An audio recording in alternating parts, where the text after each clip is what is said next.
Hi friends, இப்போ நமக்கு மனசுக்குள்ளே ஓடிக்கிட்டு இருக்க மோஸ்ட் இம்பார்ட்டன்ட் கொஷின் என்ன அப்படின்னா, நீட் யூஜி 2025க்கு ரிசல்ட் எப்போ அப்படிங்கிறது தான். ஏன்னா ரிசல்ட் வந்தால் தான் நம்ம வந்து எந்தெந்த மார்க் ரேஞ்சில் எவ்வளோ பேர் இருக்காங்க தெரியும், நம்ம மார்க்குக்கு சீட் கிடைக்குமா கிடைக்காதாங்கிறதெல்லாம் புரியும். ஸோ அதனால் நிறைய பேர் ரிசல்ட்டுக்காக வெயிட் பண்ணிகிட்ருக்கோம்.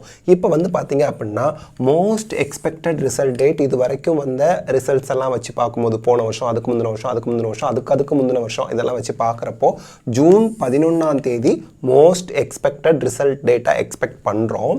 இதுக்கிடையில் நமக்கு என்ன ஒர்க்கெல்லாம் என்டிஏ பண்ணணும் அப்படின்னா, நம்மளோட ஓஎம்ஆர் ஷீட்டை முதல்ல அவங்க நம்ம இமெயில் ஐடிக்கு அனுப்பணும், அல்லது என்டிஏ அவங்களோட neet.nta.nic.in வெப்சைட்டில் அப்லோட் பண்ணணும். அதை நம்ம டவுன்லோட் பண்ணி பிரிண்ட் அவுட் எடுத்து கிராஸ் வெரிஃபிகேஷன் பண்ணணும்.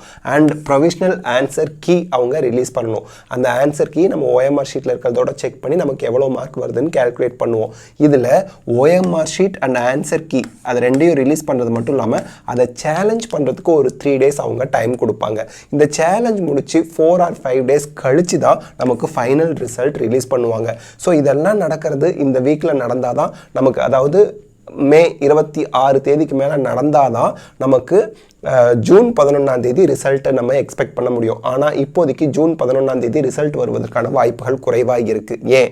மத்திய பிரதேஷ் ஹைகோர்ட்டும் சென்னை ஹைகோர்ட்டும் நமக்கு வந்து நீட் யூஜி 2025 ரிசல்ட்டுக்கு இடைக்கால தடை போட்டிருந்தாங்க. இதில் மத்திய பிரதேஷ் 11 சென்டர்ஸில் எக்ஸாம் எழுதின ஸ்டூடெண்ட்ஸை தவிர மற்ற எல்லாருக்கும் ரிசல்ட் ரிலீஸ் பண்ணிக்கலாம்னு சொல்லியிருக்காங்க. சென்னை ஹைகோர்ட் அது சம்மந்தமாக இன்னும் எந்த ஒரு ஃபர்தரான நோட்டிஃபிகேஷனும் அவங்க கொடுக்கல. இப்போதைக்கு சென்னை உயர்நீதிமன்றம் இந்தியா முழுக்க நீட் யூஜி 2025 ரிசல்ட்டை ஹோல்டு பண்ணியிருக்காங்க, ஸ்டேப் கொடுத்துருக்காங்க. ஓகே, இப்போ மத்திய பிரதேஷ் கொடுத்த ஆர்டரில் கூட ஒரு ப்ராப்ளம் இருக்குங்க. 11 சென்டரில் ஸ்டூடெண்ட்ஸ் எக்ஸாம் எழுதியிருக்காங்க.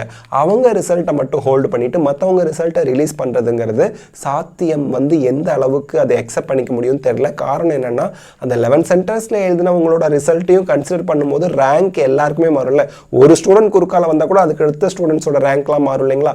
எல்லா ஸ்டூடெண்ட்டுக்கும் 100% ஆஃப் த ஸ்டூடெண்ட்ஸ்க்கும் ரிசல்ட் ரிலீஸ் பண்ணினா தான் ரேங்க் வைஸ் கவுன்சிலிங் நடத்தி சீட் அலாட் பண்ணுறதுக்கு வசதியாக இருக்கும். இப்போ இந்த 11 சென்டர்ஸில் இருக்கவங்களுக்கு ரிசல்ட் விடாமல், ரேங்க் போடாமல் மற்றவங்களுக்கெல்லாம் ரிசல்ட் விட்டுட்டாங்கன்னா, இந்த 11 சென்டரில் இருக்கவங்களுக்கான ரேங்க்கு மார்க்கெல்லாம் போட்டு வரும்போது ஆல்ரெடி விட்டவங்களில் முக்கால்வாசி பேருக்கு ரேங்க் மாறுவதற்கான வாய்ப்புகள் அதிகமாக இருக்குது. அதனால் அந்த கன்ஃபியூஷன் வரும். அதனால் 11 சென்டர்ஸில் இருக்கவங்களுக்கு மட்டும் ரிசல்ட்டை ஹோல்டு பண்ணி வச்சுட்டு மற்றவங்களுக்கு ரிசல்ட் ரிலீஸ் பண்ணுறது எந்த விதத்தில் சாத்தியம், நம்ம வெயிட் பண்ணி தான் பார்க்கணும். ஸோ இந்த ப்ராப்ளம் இருக்கிற வரைக்கும் ரிசல்ட் வருவதற்கான வாய்ப்புகள் குறைவு. பட் மோஸ்ட் எக்ஸ்பெக்டட் டேட் அப்படின்னா ஜூன் 11. வெயிட் பண்ணி பார்ப்போம்.